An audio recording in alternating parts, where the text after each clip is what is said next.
पितृदोष है ये आपको कैसे मालूम पड़ेगा?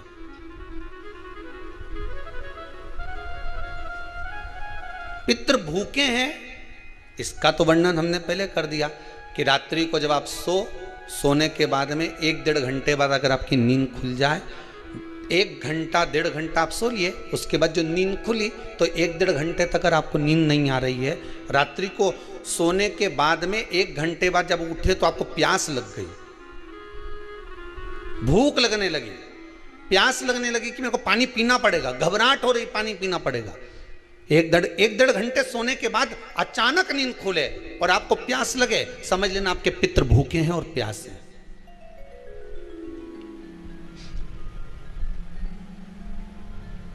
वो भूखे और प्यासे हैं, उनको जल की जरूरत है।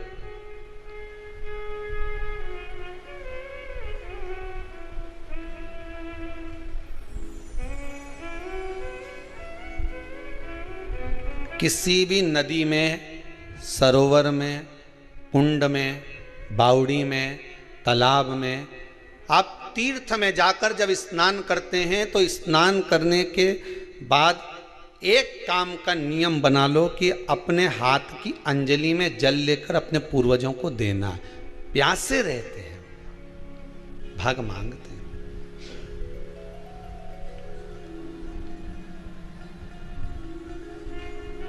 भाग प्राप्त करना। 3 वृक्ष पितरों के तुल्य हैं। नैमिषारण्य की कथा में भी कहा था 3 वृक्ष पितरों के तुल्य हैं। पहला पीपल, दूसरा बट वृक्ष, तीसरा बेलपत्र का वृक्ष। ये पितरों के तुल्य हैं। अगर आपको रात्रि में नींद नहीं आ रही है, ऐसा लगता है कि रात्रि को 1 घंटा 1.5 घंटा सोने के बाद कुछ गलत गलत विचार आने लगते हैं, नींद सुबह 3 बजे तक 4 बजे तक नहीं आती, 4 बजे के बाद फिर नींद आती है, तो एक प्रैक्टिकल जरूर कर कर देखना। एक प्रैक्टिकल करने में क्या जाता है, प्रयास करने में क्या कुछ जाता है क्या? प्रैक्टिकल कर कर देखना कि कहीं सीओर वाला महाराज झूठ तो नहीं बोल रहा, तो प्रैक्टिकल करने में कुछ नहीं जाए। 1 लोटा पानी लो, उसमें थोड़ा सा कच्चा दूध डाल लीजिए, श्राद्ध पक्ष चल रहा है, बेलपत्री का पेड़ या पीपल का पेड़ या बट का पेड़, इन पेड़ के नीचे ले जाकर उस दूध को दोपहर में सुबह 10 बजे से लेकर 12 बजे के बीच में ले जाकर चढ़ा दीजिए।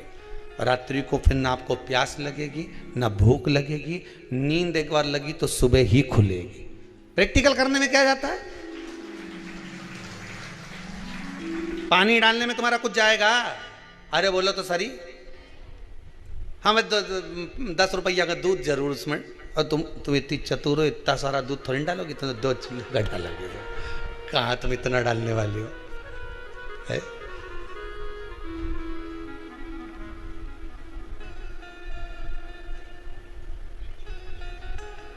कहा बहुत चतुर चतुर लोग हो रहे संसार में हो। भले पूजन पाठ नहीं करे पर कहीं का एकदम मिलने आ जाए ना, क्या अम्मा जी है क्या पाठ कर रही है, फिर वो भी बैठ गई तुरंत, अभी तो सोई थी,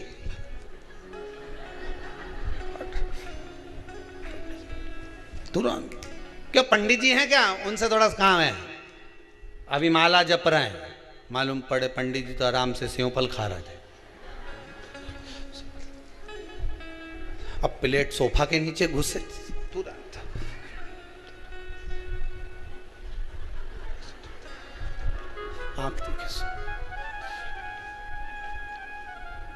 प्रैक्टिकल करने में क्या जाता, कुछ भी नहीं बिगड़ेगा। ये तो बस जल डालोगे तुम्हारा ही कुछ अच्छा हो सकता है, बाबा की कृपा है।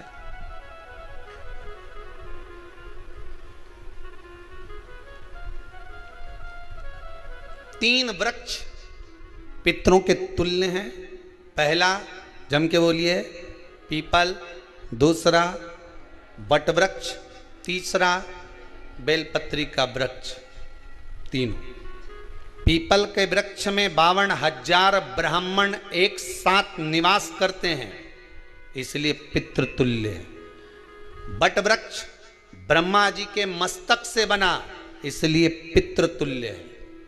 और बेलपत्री का वृक्ष माता पार्वती जी के अश्रु से बना। जब आंसू गिरे थे माता जगत जननी जगदम्बा पार्वती के, उस समय पर पितृलोक में हलचल उत्पन्न हो गई थी। हमारी नातिन की आंख में आंसू कैसे आ गए? मैनावती की पुत्री है,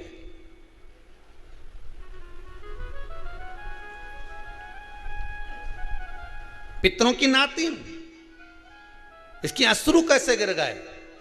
पार्वती जी ने कहा ये आंसू नहीं, मेरा पुण्य भाग प्रकट करती हूं बेलपत्री के रूप में। तो पितरों ने वर दिया था कि ये बेलपत्री का वृक्ष हमारा आशीर्वाद है, इसके नीचे अगर कोई दीप लगाता है, शिव को स्पर्श कर चढ़ाता है, उसके पितरों की शांति होगी। हम स्वयं उसको आशीर्वाद देने के लिए पधारेंगे। बेलपत्र का वृक्ष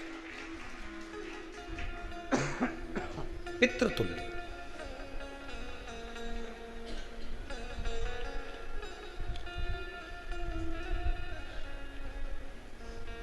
तो रात्रि को अगर भूख लग रही है, प्यास लग रही है, तो पितृदोष है। दूसरा पितृदोष का लक्षण बताया, घर में कोई शुभ कार्य ना हो, वंश की वृद्धि ना हो।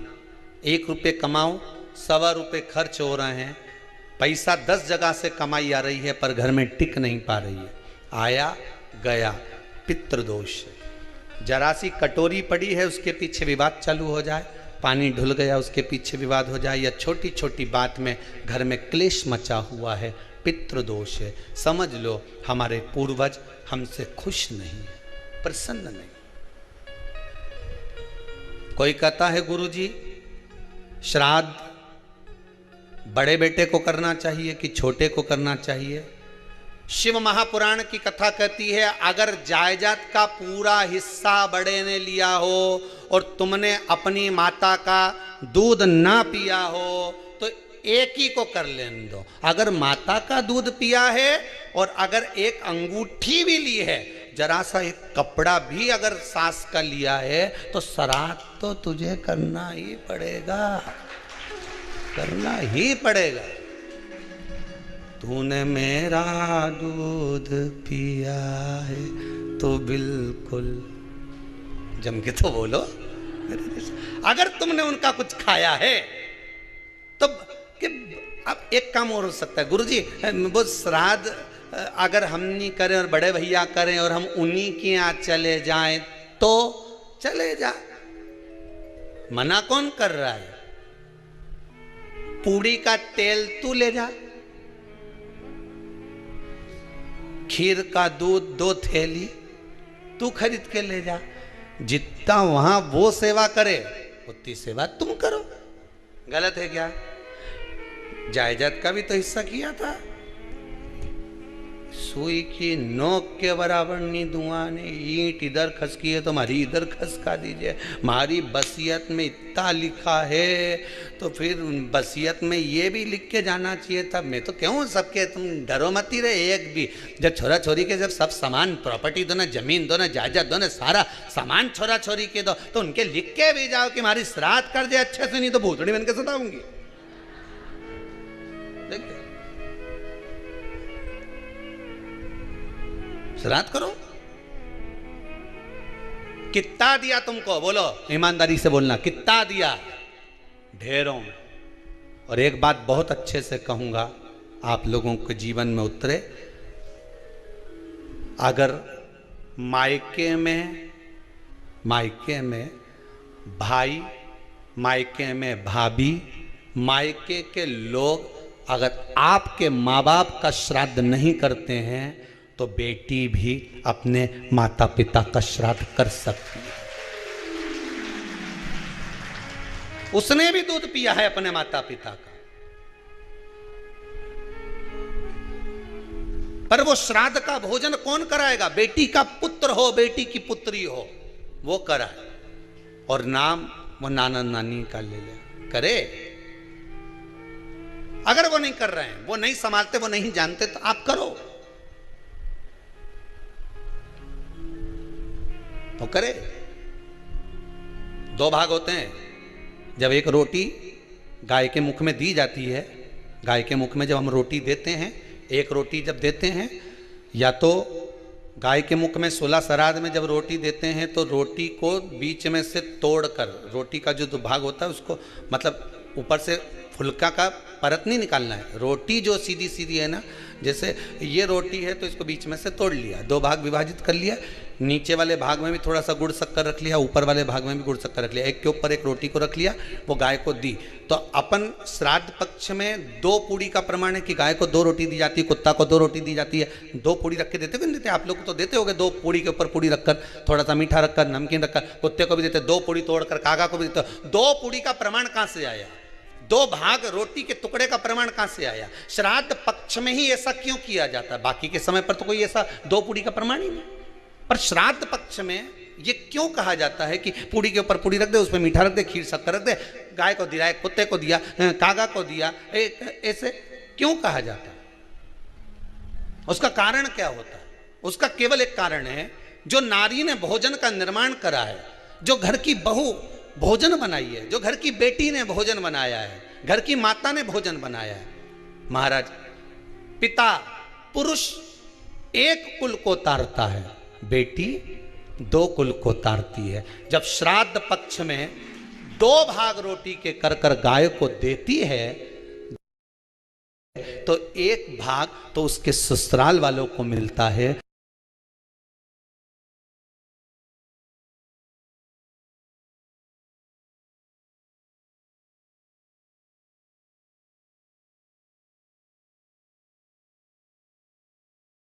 मायके को भी मिले, ससुराल को भी। जब गया जी का पिंड होता है तो नाना नानी सबका स्मरण कराया जाता है। 2 भाग,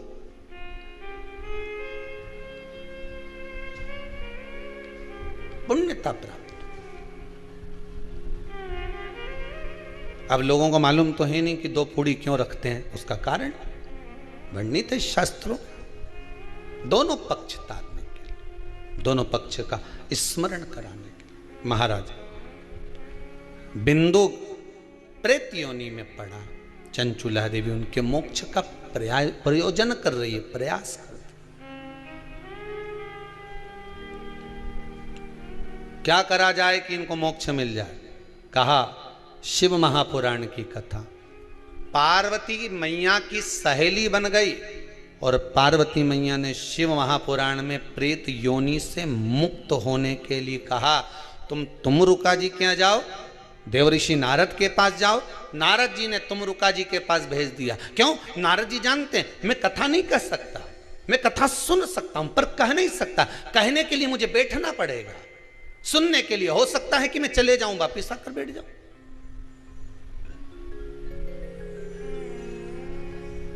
तुमरुका जी से कहा कथा कह दोगे? हाँ, कहने में क्या दिक्कत है, मेरे पति को प्रेत योनि से मुक्त करना है। तुमरुका जी बोलते हैं केवल तुम्हारा पति प्रेत योनि से मुक्त नहीं होगा। तुमरुका जी ने शिव महापुराण में कहा, सुनो चंचुला देवी, केवल एक व्यक्ति शिव पुराण से नहीं तरता, इस बिंदुक जैसे ना जाने कितने प्रेत इस वायुमंडल में घूम रहे होंगे, ना जाने कितने पितर, ना जाने कितने आहूत, ना जाने कितने वासुक इस वायुमंडल में घूम रहे होंगे। तुम्हारा पति तुमको दिखा नहीं, तुम्हारा बिंदुक तुम्हें कभी नजर आया नहीं, फिर कारण क्या था? बस मन में शांति नहीं है। घर में सारा सुख है पर हृदय में शांति नहीं, समझ लो पितृदोष है। क्या करा जाए फिर? क्या करोगे? महाराज, हृदय शांति, हृदय में शांति। केवल एक अकेला बिंदुक शिव महापुराण की कथा सुनकर नहीं तरेगा। तुमरुका जी कहते हैं जिस समय पर मैं शिव महापुराण की कथा कहूंगा, सुनो चंचुला देवी, इस संसार के इस भूमंडल पर मृत्यु लोक में जितने भी जीव इस संसार सागर में भटक रहे होंगे, शिव महापुराण की कथा सुनकर वो भी तर जाएंगे। ये अकेली बिंदुक को तारने वाली नहीं है, इस मृत्यु लोक में जो विराजमान। आज भी नियम है महाराज, श्राद्ध का भोजन टेबल पर नहीं कराया जाता। श्राद्ध का भोजन ब्राह्मण को कुर्सी पर बिठाकर नहीं कराया जाता। श्राद्ध का भोजन किसी जाता। श्राद्ध का भोजन आज भी प्रमाण है कि ब्राह्मण के लिए भूमि पर आसन लगना चाहिए और जमीन पर बैठकर कराना चाहिए। तब क्यों? क्योंकि इस भूमि पर बैठकर जब भोजन कराएंगे, इसी भूमि से ना जाने कितने पितृ गए, कितने तर्पण हुए, कितनी तिलांजलि हुई। इसी भूमि से, इस रज से, इस कण से ना जाने कितने जीव चल गए। अब लकड़ी पर या टेबल पर या कुर्सी पर बैठकर ब्राह्मण को भोजन कराने का प्रमाण नहीं है। अब आपका फैशन ज्यादा हो गया तो बात दूसरी है। पंडित जी ऊपर बैठ के खा लोगे क्या?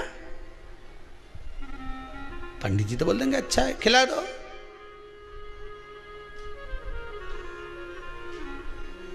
ऊपर बैठ के क्यों?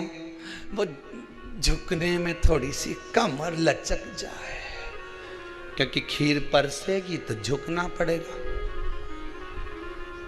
अब ब्राह्मण अगर भोजन करने आसन पर बैठेगा, तुम अगर थोड़ा झुककर परसोगी, ब्राह्मण के सम्मुख में आप थोड़ा सा भोजन कराते समय झुकोगी। जरा विचार करिए, यशोदा मैया के घर में संतान नहीं थी। यशोदा जी श्रावण के महीने में श्रावणी करने आए हुए ब्राह्मण को मात्र खीर परोसने के लिए गई थी। 52 साल की उम्र थी, संतान का सुख नहीं दिख रहा था, खीर परोसने के लिए गई। उतनी देर में ब्राह्मणों ने देखा इनके घर में संतान नहीं है, पुत्र भव कह दिया। और यशोदा जी के पति श्री नंदराय जी कह रहे हैं कि बाबा मैं 60 का या 55 की, बाल हो गए धोले और तुम कह रहे हो पुत्र होगा। कहां से होगा? ब्राह्मण कहते हैं ब्राह्मण जब भोजन करता है, भोजन करते समय जब वर देता है, वो वर गलत नहीं हो सकता, कहीं से भी आएगा, पर छोरा तो आएगा। और आया, कहीं से भी आया, पर पुत्र आया, क्योंकि आशीर्वाद दिया था। श्राद्ध पक्ष का भोजन टेबल पर नहीं, कुर्सी पर नहीं, श्राद्ध पक्ष का भोजन ब्राह्मण को आसन लगाकर जमीन पर कराना चाहिए, भूमि पर।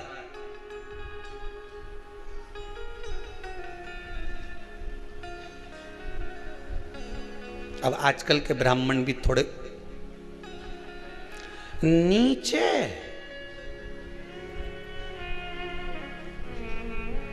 अगर हम टेबल पे ही जिम लें तो जी अब क्या बोले भी तो क्या बोले, तो मैं बताऊं।